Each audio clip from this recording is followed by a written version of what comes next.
ओम नमो भगवते परमहंसास्वातिरचरणकमलचिन्मकरन्दाय भक्तजनमानसनिवासाय श्रीरामचन्द्राय श्रीहनुमते नमः। श्रीगुरुचरणकमलेभ्यो नमः। श्रीसीतानाथसमारम्भां श्रीरामानन्दार्यमध्यमाम् अस्मदाचार्य पर्यन्तां वन्दे गुरुपरम्पराम्। वागीसाद्या सुमनसः सर्वार्थानाम् उपक्रमे यमनत्वा कृतकृत्याः स्युः तं नमामि गजाननम्। या कुन्देन्दुतुषारहारधवला या शुभ्रवस्त्रावृता या वीणावरदण्डमण्डितकरा या श्वेतपद्मासना या ब्रह्माच्युतशङ्करप्रभृतिभिर्देवैः सदा वन्दिता सा मां पातु सरस्वती भगवती निःशेषजाड्यापहा। नीलाम्बुजश्यामलकोमलाङ्गं सीतासमारोपितवामभागं पाणौ महासायकचारुचापं नमामि रामं रघुवंशनाथम्। नारायणं नमस्कृत्य नरं चैव नरोत्तमं देवीं सरस्वतीं व्यासं ततो जयमुदीरयेत्। सशङ्खचक्रं सकिरीटकुण्डलं सपीतवस्त्रं सरसीरुहेक्षणं सहारवक्षस्थलकौस्तुभश्रियं नमामि विष्णुं शिरसा चतुर्भुजम्। शान्ताकारं भुजगशयनं पद्मनाभं सुरेशं विश्वाधारं गगनसदृशं मेघवर्णं शुभांगं लक्ष्मीकान्तं कमलनयनं योगिभिर्ध्यानगम्यं वन्दे विष्णुं भवभयहरं सर्वलोकैकनाथम्। जय सुखदेव मुनीश्वर यदुपतिदास अनन्य जयति वादरायण चरण करण मोहि जगधन्य। भक्ति भक्त भगवंत गुरु चतुर नाम बपु एक इनके पदवंदन किए नासै विघ्न अनेक। बोलो श्री सीतारामचंद्र भगवान की जय। बोलो वृंदावन विहारी लाल की जय।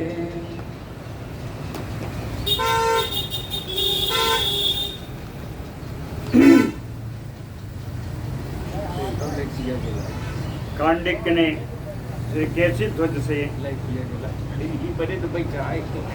महान योग की बात कही कि आप मुझको कुछ गुरुदक्षिणा मत दीजिए, मुझे कर्मकांड आता है, मैंने आपको प्रायश्चित विधि बताई और आप आत्मज्ञानी हैं, ब्रह्म ज्ञानी हैं, आप मुझे योग की शिक्षा दीजिए।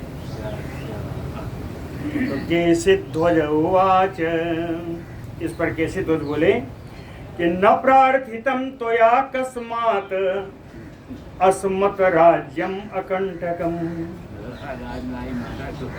राज्यलाभात् विना न अन्यत् क्षत्रियाणाम् अतिप्रियम्। क्षत्रियाणां राज्यलाभात् अन्यत् न अतिप्रियम्। क्षत्रियों को राज्य लाभ से अधिक और कुछ प्रिय नहीं होता। कस्मात् त्वया, तो किस कारण से आपने असम्मत अकंटकम राज्यम ना प्रार्थितम, मेरे अकंटक राज्य की याचना आपने क्यों नहीं। खांडिक्य उवाच, इसके उत्तर में खांडिक जी कहते हैं केशिध्वज निबोध त्वं मया न प्रार्थितं यतः राज्यम एतत् अशेषम ते यत्र गृह्णन्ति अपंडिताः। कहते हैं कैसे ध्वज निबोध तुम, एक कैसे ध्वज, इस बात को समझो। यतः तुम मया न प्रार्थितम, जिस कारण से मैंने तुम्हारा राज्य नहीं मांगा। कहते हैं कि अपंडिता, जो मूर्ख लोग हैं, अशेषम राज्यम यत्र गृह्णन्ति, वे ही इस प्रकार के संपूर्ण राज्य की लालसा करते हैं, इच्छा करते हैं। क्षत्रियाणाम अयम धर्मो यत प्रजा परिपालनम, क्षत्रियों का धर्म है यथावत रूप से प्रजा का परिपालन हो, और बधाच धर्म युद्धेन स्वराज्य परिपंथिनाम, अपने राज्य के परिपंथ यानी शत्रु, अपने राज्य के विद्रोहियों को, शत्रुओं को धर्म युद्ध से उनका वध करना, यह राजा का कार्य है, धर्म युद्ध। तत्र असक्तस्य मे दोषो न एव अस्ति अपहिते त्वया, बन्धायैव भवति एषा हि अविद्या अपि अक्रमोज्झिता। कहते हैं तत्र, कहें उस समय, असक्तस्य में, मैं असमर्थ था, त्वया अपहृते, इसलिए आपने मेरा राज्य अपहरण कर लिया।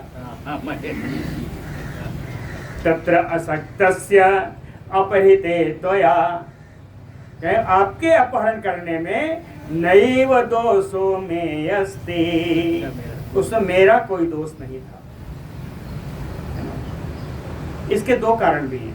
कहते हैं मेरा दोष इसलिए नहीं था कि यदि मेरे पास राज्य रहता तो प्रजा परिपालन में कदाचित त्रुटि हो जाती, तो कुछ दोष संभव था, लेकिन आपने मेरा राज्य अपहरण कर लिया तो अब तो मैं निर्दोष हूँ, कोई पाप नहीं लगेगा।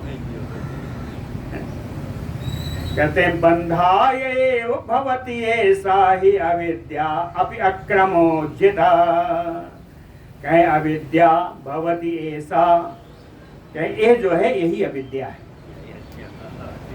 इस प्रकार राज्य हड़प करना और प्रजा का पालन करना भी अविद्या ही कर्म है, पालन करना भी। कहे ऐसा ही अविद्या, यह अविद्या है, यही अविद्या है ना, यह अविद्या ही है। तथापि अक्रमोज्झिता बंधाय एव भवति, फिर भी इस अविद्या से, अक्रम यानी नियम विरुद्ध, उज्झिता माने निकलने से, इस अविद्या से भी नियम विरुद्ध निकलने से बंधन का ही कारण होती, बंधाय एव भवति, ये बंधन का ही कारण होती। कि जन्म उपभोग लिप्सा अर्थम इयम राज्य स्पृहा मम, अन्येषां दोषजा सैव धर्मम एव न अनुरुध्यते। मम राज्य स्पृहा, मेरी जो राज्य करने की अभिलाषा थी उसका क्या होता? जन्म उपभोग लिप्सार्थम, जन्म जन्मांतर के भोग की लिप्सा से, भोग की आशा से, भोग करने के लिए ही मेरे राज्य की इच्छा थी। लेकिन उस राज्य में कहे मैं स्वयं परिपाक रहूं, मैं स्वयं ठीक से रहूं, फिर भी अन्येषां दोषजा, अन्येषां कौन? चाहे मंत्रीणाम पुरोहितानाम, हमारे जो मंत्री हैं, जो पुरोहित हैं, उनके द्वारा दोषजा, दोष क्या है? राग द्वेष। इन मंत्रियों पुरोहितों के राग द्वेष से उत्पन्न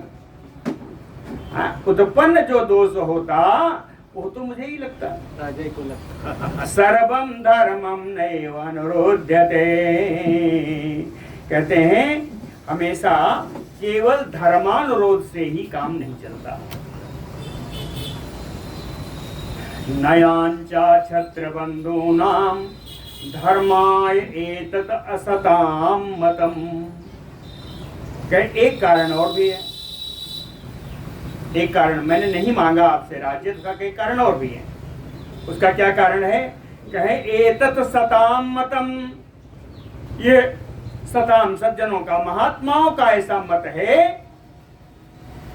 कि छत्रबंधो नाम धर्माय न्यायांचा। क्या क्षत्रियों के बंधु बांधवों को याचना नहीं करनी चाहिए। याचना नहीं करना। ये सनातन धर्म है। तो मैं तो क्षत्रिय हूँ, मैं आपसे किसी चीज की याचना क्यों करूं। नयांचा छत्रबंधो नाम धर्माय एतत् सताम मतम अतो नायाचितम। इसलिए नहीं मांगा। राज्यम अविद्या अंतर्गतम तो, अविद्या से जो आपका राज्य है उस राज्य की मैंने याचना नहीं की। राज्य और तीसरी बात, दो बता दिया, तो कहे तीसरा कारण, राज्ये गृधनन्ति अविद्वांसो ममत्वाहृत चेतसः अहंगमान महापान मदमत्ता न मादृशा। कहते हैं राज्य की इच्छा किसको है? क्या अहंगमान महापान मदमत्ता, अहंकार में भर करके मदिरा पान के से मदमस्त होकर के उन्मत्त होने वाले, और ममत्व अपहृत चेतसा, जिनका चित्त ममत्व से अपहृत है ना, जिनका चित्त ममत्व में ही ममता में लगा हुआ है। तीसरा अविद्वांसो, जो मूर्ख हैं, राज्ये गृधनन्ति, वे राज्य की लालसा करते हैं। नामादृशा, मेरे समान विद्वान राज्य की लालसा नहीं करता। श्री पराशर उवाच प्रहिष्टा साधु इति प्राह तथा कोय के सिद्धो नृपः खांडिक्य जनकं प्रीत्या श्रूयतां वचनं मम। के सिद्धो नृपः प्रहिष्ट साधु इति आह। राजा के सिद्ध ने बड़ा प्रसन्न होकर के साधुवाद किया खांडिक्य के, और प्रीत्या खांडिकम जनकम, बड़े ही प्रेम से खांडिक जनक जी से कहा कि वचनम मम श्रूयताम। अब आप मेरी बात सुनिए। कहे अहम ही अविद्या मृत्युम तरतु कामः करोमि। कह विद्या से बड़े ही ठीक ढंग से राज्य नहीं चलाया जा सकता, अविद्या का कर्म तो करना पड़ेगा। तो कहते हैं अहम ही अविद्या मृत्युम तरतु कामः करोमि। कहते हैं मैं अविद्या से ही मृत्यु को पार पाना चाहता हूं। मृत्यु तरतु कामः, मृत्यु रूपी सागर में तैरना, तैर करके पार कर लूंगा। ये मेरी कामना मृत्यु को पार करने की कामना है। इसके लिए राज्यम यागांचा, इसके लिए मैं राज्य करता हूँ, अनेकानेक यज्ञ करता हूँ। इससे अर्जित पुण्य होता है। कहें उन पुण्यों को पुण्य क्षयम विविधान भोगैः, उन पुण्यों का क्षय करने के लिए अनेकानेक भोग का आश्रय लेता हूं। मुक्ति का साधन क्या है? पुण्य और पाप बराबर होना चाहिए। तो कहते हैं जो यज्ञ आदि से, राज्य से जो मुझे पुण्य मिलता है, उस पुण्य को क्षय करने के लिए अनेकानेक भोगों को भोगता हूं। तत इदम मे मनोदिष्टया विवेक ऐश्वर्यतां गतम् तत श्रूयताम अविद्याया स्वरूपम कुलनंदन। जिनसे राज्य छीना था आज उनका विशेषण है, कहते हैं कुलनंदन। निमि वंश को आनंद प्रदान करने वाले ये कुलनंदन कहें दृष्टया, दृष्टया यानी बड़े सौभाग्य की बात है कि ते मनो विवेक ऐश्वर्यताम गतम, कि आपके मन में विवेक का ज्ञान, विवेक रूपी ऐश्वर्य प्राप्त हुआ। आपका मन विवेक रूपी ऐश्वर्य से भरा हुआ है, बड़े सौभाग्य की बात है। कहते हैं इसलिए आपने जो पूछा है, अविद्याया स्वरूपम तत् श्रूयताम, इस अविद्या का क्या स्वरूप है वो आप मुझसे सुने। अनात्मनि आत्मबुद्धि या च अस्वे स्वमयिति या मतिः संसार तरु संभूति बीजम एतत् दुधाये स्थितिम। संसार तरु संभूति, संसार रूपी वृक्ष से उत्पन्न, संसार तरु संभूति, संसार रूपी वृक्ष से उत्पन्न बीजम, जो बीज है कहें दुधाय स्थितिम, ये दो प्रकार का है, दो प्रकार का है।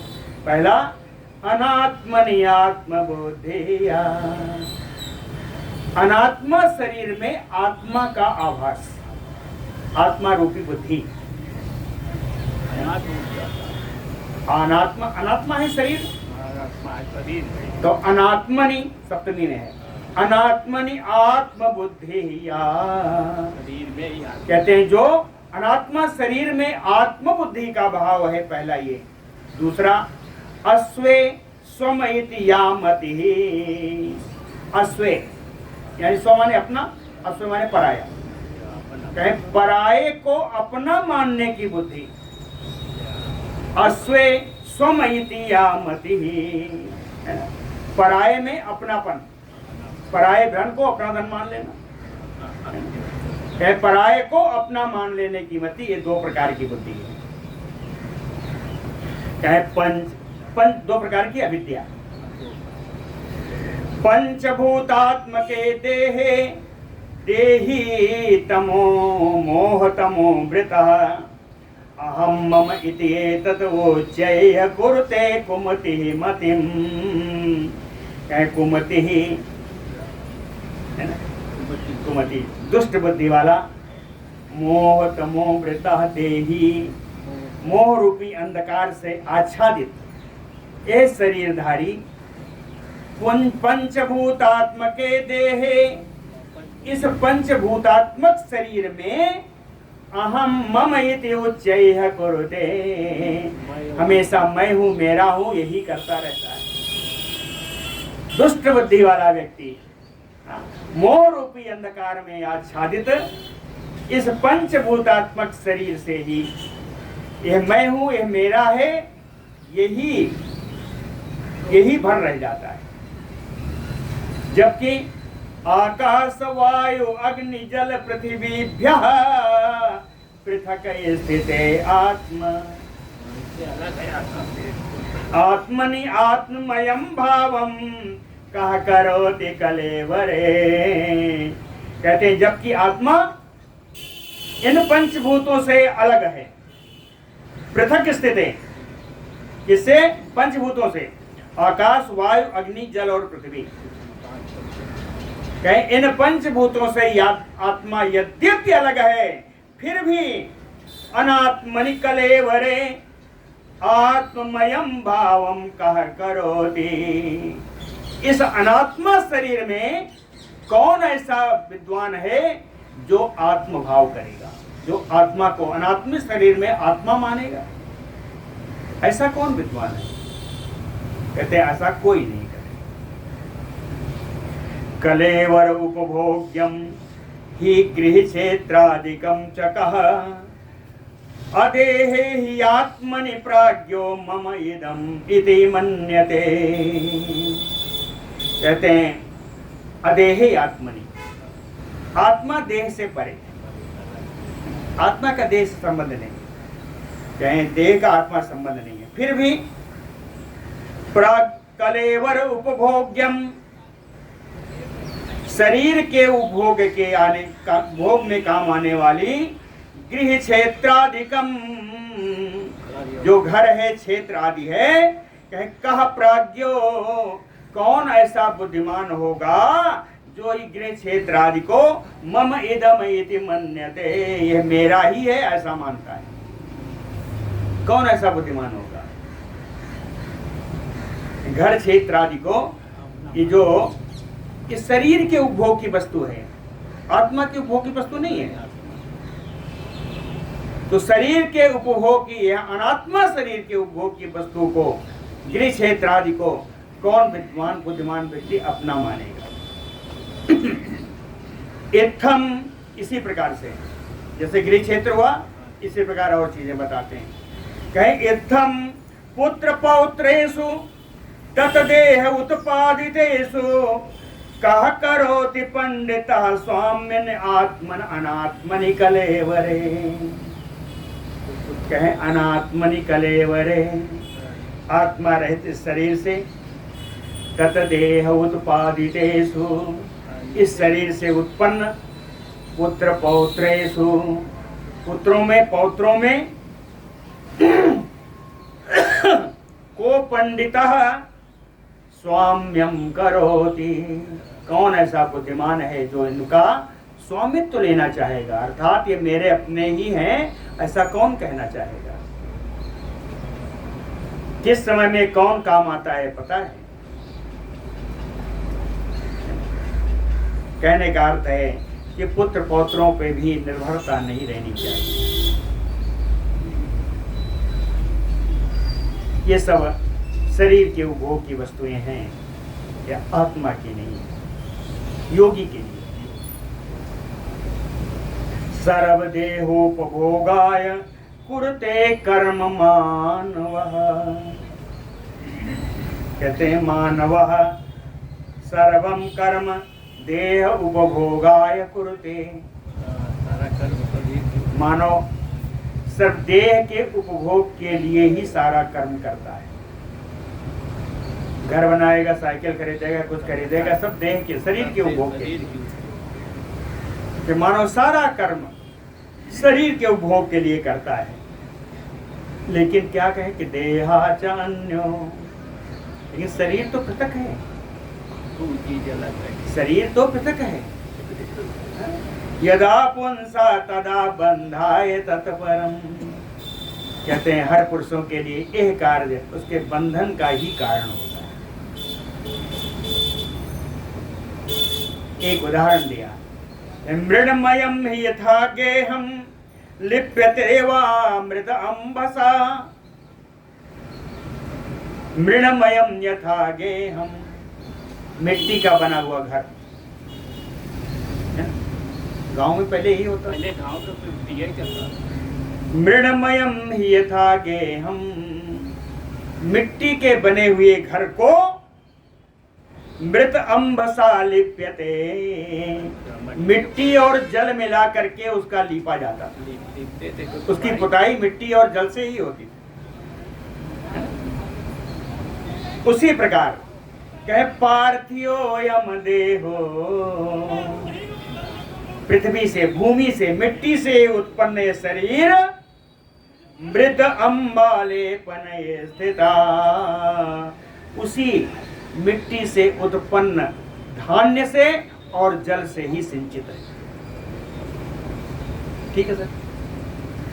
पृथ्वी से ही उत्पन्न, यानी भूमि से, मिट्टी से ही उत्पन्न ये शरीर मिट्टी में उत्पन्न जौ, धान आदि धान्य से और जल से सिंचित है, जल से ही पालित है, पोषित है। पंचभूतात्मकैः भोगैः पंचभूतात्मकं वपुः आप्यायते, यदि ततः पुंसो भोगोऽत्र किं कृतः। कहते हैं पंचभूतात्मकं वपुः, ये शरीर पंचभूतों से बना हुआ है, और पंचभूतात्मकैः भोगैः आप्यायते, और पंचात्मक भोग से ही यह संतुष्ट किया जाता है। जो भी आप खाते पीते हैं या शरीर को पुष्ट करते हैं, इन्हीं पंच से निकलता है। भाई आकाश, पृथ्वी, जल, इन सब की आवश्यकता है किसी की उत्पत्ति के लिए। तो कहें यह पंचभूतात्मक शरीर पंचभूत से उत्पन्न भोगों के द्वारा ही संतुष्ट किया जाता है। अगर तो कहते हैं ततः पुंसो भोगोवत किम कृतः, तो इसमें पुरुष का क्या कार्य है। उसमें जीव का क्या कार्य? पंचभूतों से ही शरीर उत्पन्न हुआ, पंचभूतों से ही संतुष्ट है, तो आपका क्या काम है? कहे पुंसो भोगो किम कृतः, तो शरीर ने भोग के लिए क्या किया? अनेक जन्म साहस्त्रीम संसार पदवीं ब्रजन मोह श्रमं प्रयातो वसो वासनारेण कुंठितः। अनेक जन्म साहस्त्रीम, अनेकों हजार जन्मों तक यह जीव संसार पदवीं भ्रजन, इस संसार के मार्ग में भ्रमण करता रहता है। क्यों? कहे वासना रेणु कुंठितः, वासना रूपी धूल से आच्छादित है। वासना रूपी धूल से आच्छादित होने के कारण मोह श्रमं प्रयातो, जितने कार्य हैं वो मोह रूपी श्रम ही उत्पन्न करते हैं। वासना रूपी धूल से आच्छादित है, इसलिए मोह रूपी श्रम ही उत्पन्न करता है। अगर इसको समाप्त करना है तो प्रक्षाल्यते यदासो वस्य रेणु, इस धूल को अगर धुलना है तो कैसे धुलेगा? कहें ज्ञानोष्णवारिणा, ज्ञान रूपी गर्म जल से। ज्ञान उष्ण वारिणा, उष्ण कहते हैं यदा सोवस्य रेणु, जब यह वासना रूपी रेणु ज्ञान रूपी जल से धुला जाएगा, ज्ञानोष्ण वारिणा प्रक्षाल्यते, क्या उत्पन्न हुआ था? मोह रूपी श्रम आया था ना, तो वो श्रम क्या होगा? तदा संसार पांथस्य मोह श्रमं समं यान्ति, तब इस संसार के इस पथिक को, संसार पथ पर चलने वाले इस पथिक का जो मोह रूपी श्रम है वो शांत हो जाएगा। जब वासना रूपी रेणु गर्म जल से धुल जाएगी तो यह मोह रूपी जो श्रम है वो शांत हो जाएगा। असल मोह नहीं होगा, वासना नहीं होगी तो मोह नहीं होगा। कहते हैं मोह श्रमय श्रममयाते, जब मोह रूपी श्रम जब शांत हो जाएगा तो मोह श्रमे सममयाते, क्या होगा? स्वस्थ अंतःकरण अपमान, पुरुष का अंतःकरण चित्त बिल्कुल प्रसन्न शुद्ध हो जाएगा, अंतःकरण शुद्ध हो जाएगा। अनन्य अतिशया आबाधम परम निर्वाणम रेक्षति, आबाधम निर्वाध, निरतिशय, निरतिशय निर्वाध निर्वाण को प्राप्त होगा। निर्माणमय एव अयम आत्मा ज्ञानमयो अमलः, ज्ञानमयो अमलः आत्मा, ज्ञान से परिपूर्ण विशुद्ध है आत्मा। निर्माणमयम एव, यही निर्माण का रूप है। ठीक है ना? ज्ञान स्वरूप शुद्ध आत्मा ही निर्वाण का स्वरूप है। दुख अज्ञानमया धर्मो प्रकृति, कहते हैं दुख और अज्ञान ये प्रकृति के धर्म है। दुख अज्ञानमया धर्मा प्रकृतेः ते तु न आत्मनः, ये अज्ञान दुख आदि आत्मा के धर्म नहीं है, ये प्रकृति के धर्म है। उदाहरण बड़ा सुंदर दिया, कहते हैं जलस्य न अग्नि संसर्गः अस्थाली संगातय तथापि, अस्थाली जलस्य, अस्थाली बटलोई, कहे बटलोई का जल, बटलोई में एक जल भरा है, कहे नाग्नि संसर्गः, उस जल का अग्नि से कोई संपर्क नहीं होता। जल बटलोई में है तो ना अग्नि संसर्ग जलस्य, जल का अग्नि से कोई संपर्क हुए बिना संगात, केवल संग होने से, तथापि शब्दोद्रेकादिकान, उसमें उसके खौलने का शब्द उत्पन्न होने लगता है। जल के खौलने का शब्द उत्पन्न होने लगता है। ये इसका धर्म है, संसर्ग का धर्म है, संगत का धर्म है। तथा उसी प्रकार से आत्मा प्रत्यय संगात, आत्मा भी प्रकृति के साथ ही है, शरीर के साथ है। आत्मा का प्रकृति से संसर्ग होने से अहम मान आदि दूषिता, अहंकार आदि विकारों से दूषित होकर के प्राकृतान धर्मान भजते,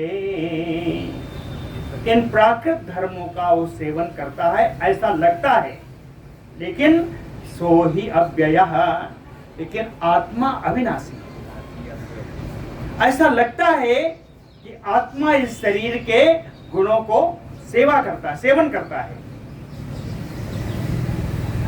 जैसे बटलोई का जल बिना अग्नि के संपर्क के गर्म हो जाता है, वैसे ही आत्मा भी दुष्ट प्रकृति का संग पाने से दुष्टता का आभास लोग उसमें करते हैं।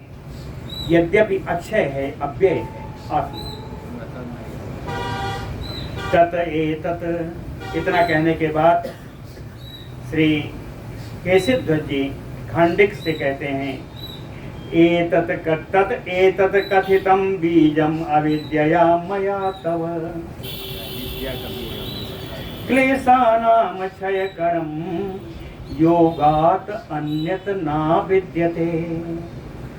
कहते हैं एतत कथितं बीजम अविद्यया, क्या अविद्या का बीज मैंने आपको बता दिया, और साथ में ये बताता हूँ कि क्लेशा नाम क्षयकरम, सांसारिक दुखों का अंत करने के लिए योगात अन्यत ना विद्यते, योग से अतिरिक्त कोई दूसरा उपाय नहीं।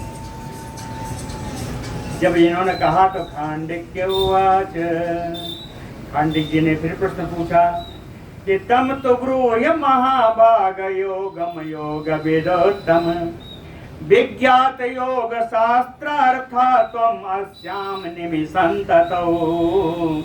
कहें योग वेदोत्तम, कहे के सिद्ध तुम तो योग के बड़े विद्वान हो।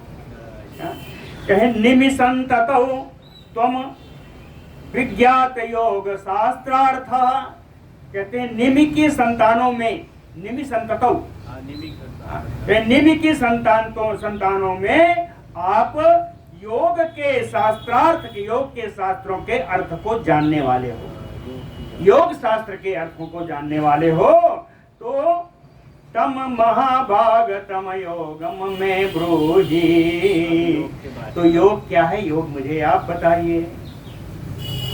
केशिध्वज उवाच, कहते हैं योग स्वरूपम खांडिक्य श्रूयताम गदतो मम यत्र स्थितो न चवते प्राप्य ब्रह्मलयं मुनिः। कहीं यत्र स्थितो ब्रह्मलयं मुनिः नाचवते,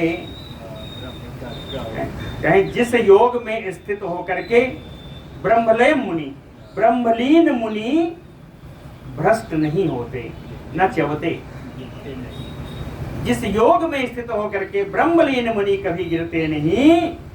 कहें तत् योग स्वरूपम गदतो मम, उस योग का स्वरूप मैं कह रहा हूँ। खांडिक्य श्रूयताम, आप सुनिए। कहते हैं मन एव मनुष्याणाम कारणम बंध मोक्षयोः, मनुष्याणाम मन एव बंध मोक्षयोः कारणम। कहें मनुष्यों का मन ही बंधन और मुक्ति का कारण है।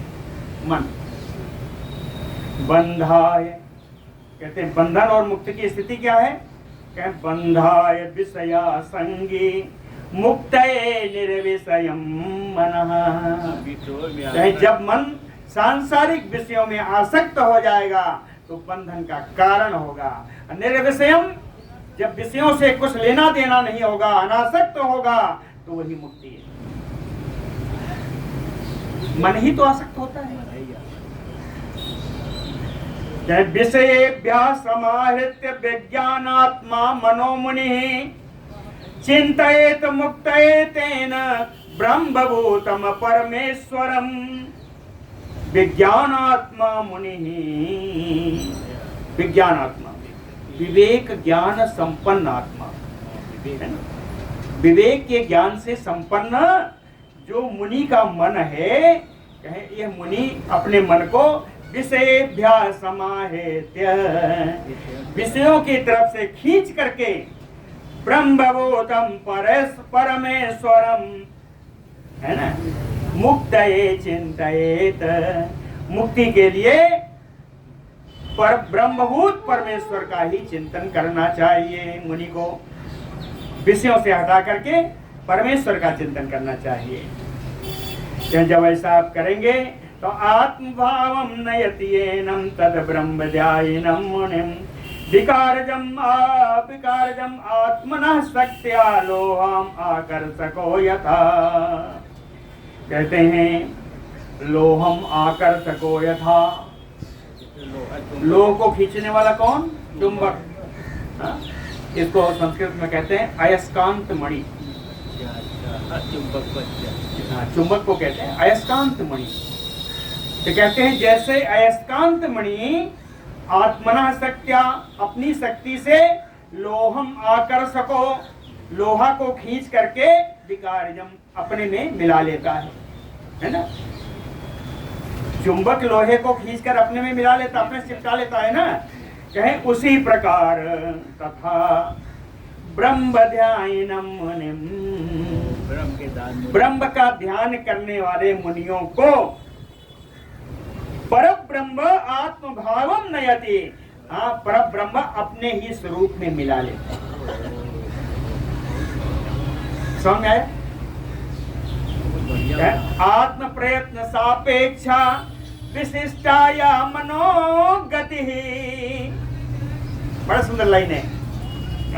आत्म प्रयत्न सापेक्षा विशिष्टाया मनोगति तस्या ब्राह्मणी संयोगो योग इति अभिधीयते।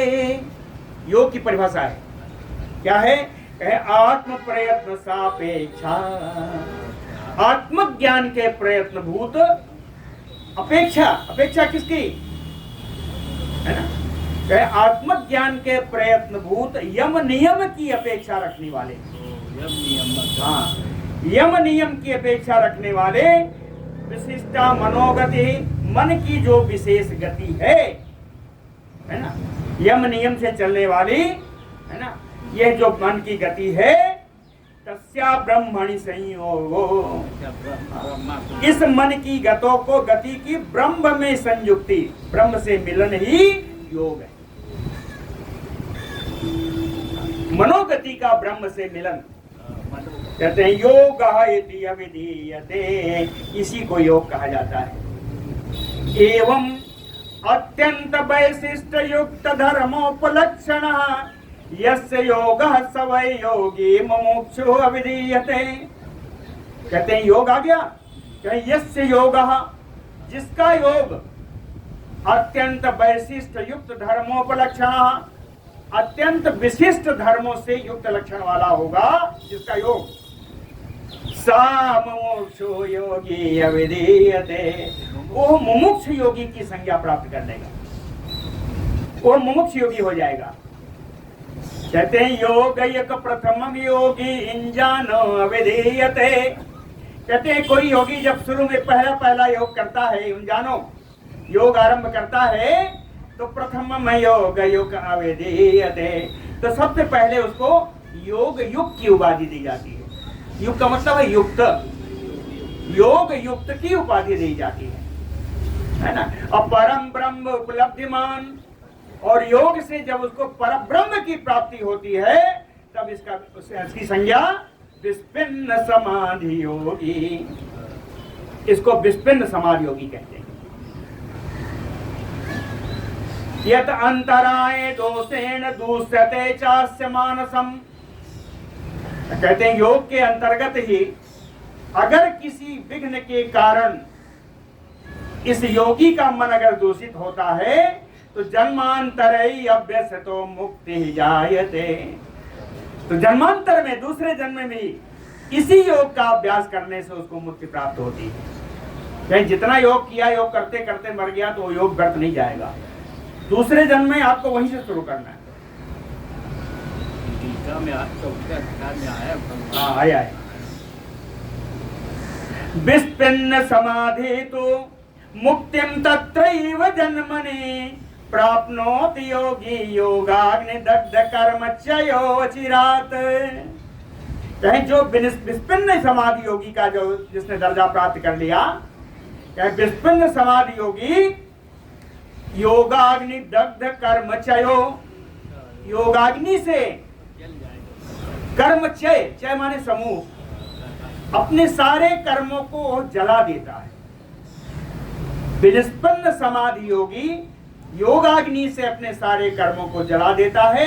जलाने के बाद कहे तत्रैव जन्मनि अचिरात मुक्तिम प्राप्नोति, उसी जन्म में शीघ्र ही उसको मुक्ति प्राप्त होती है। ब्रह्मचर्यम अहिंसा च सत्य आस्ते अपरिग्रहान सेवेत योगी निष्कामो योग्यताम स्वमनो नयन। कहते हैं योगी को स्वमनो योग्यताम नयन, अपने मन को योग के योग्य बनाना चाहिए। योग के योग्य बनाने के क्रम में ब्रह्मचर्य अहिंसा सत्य आस्ते अपरिग्रह, अपरिग्रह मतलब किसी वस्तु का संग्रह न करना, अपरिग्रह आदि धर्मों का निष्काम भाव से आचरण करते हुए इसका सेवन करना चाहिए, है ना? मन को योग के योग्य बनाने के लिए करना है। मन को योग के योग्य बनाने के लिए ब्रह्मचर्य अहिंसा सत्य आस्ते और परिग्रह धर्मों का आचरण करना चाहिए। और इसके अतिरिक्त जब इतना आ जाए, है ना, तो स्वाध्याय शौच संतोष तपांस नियतात्मवान कुर्वीत ब्रह्मणि परस्मिन् प्रवणम मनः। कहीं जब इतने ऊपर वाली चीजें जब आ जाए तो स्वाध्याय शौच यानी अंतःकरण और बाह्य दोनों तरफ से पवित्र होकर के, संतोष और तपस्या में स्थित होकर के अपने मन को नियत करके कुर्वीत ब्रह्मणि, ब्रह्म में ही अपने मन को लगा देना चाहिए। प्रवणम मनः ब्रह्मणि कुर्वीत, निरंतर रूप से अपने मन को ब्रह्म में ही केंद्रित कर देना चाहिए। एते यमा संयमा पंच पंच च कीर्तिताः। कहते हैं इसी प्रकार यम और नियम पांच प्रकार के बताए गए हैं। यम और नियम दोनों पांच प्रकार के बताए गए हैं। विशिष्ट फलदा काम्या, अगर सकाम भाव से इन यम नियम का पालन करेंगे तो विशिष्ट फल प्रदान करने वाले होंगे, राज्य आदि प्रदान करने वाले होंगे। काम्या सकाम भाव से, निष्कामानाम विमुक्तिदा, और निष्काम भाव से यदि इनका पालन किया तो यह मुक्ति देने वाले होंगे। कहते हैं योग शुरू करने के लिए एकम भद्रासनादीनाम समास्थाय गुणै होता यमाख्यै नियमाख्यै युञ्जीत नियतो यतिः। हाँ, सन्यासी को चाहिए, योगी को चाहिए कि भद्र आसनादि नाम एकम, जितने भद्रासन हैं बताए गए हैं उनमें से किसी एक आसन का समास्थाय आश्रय लेकर के यमाख्यै नियमाख्यै गुणैः युतः, यम और नियम के गुणों से युक्त होकर के, है ना, युञ्जीत योगाभ्यास करना चाहिए। ठीक है, नियम से युक्त होकर के योगाभ्यास करना चाहिए। यानी योगाभ्यास जब करेंगे तो क्या करेंगे? प्राणाख्यम अनिलम वश्यम अभ्यासात पुरते, अभ्यास से प्राण वायु को अपने अधीन करें।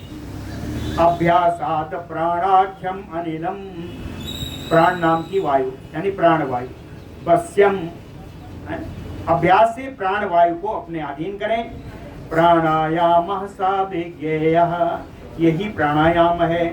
बीजो अबीज एव च, ये प्राणायाम भी दो प्रकार का है, सबीज है और अबीज है। प्राणायाम भी दो प्रकार का है।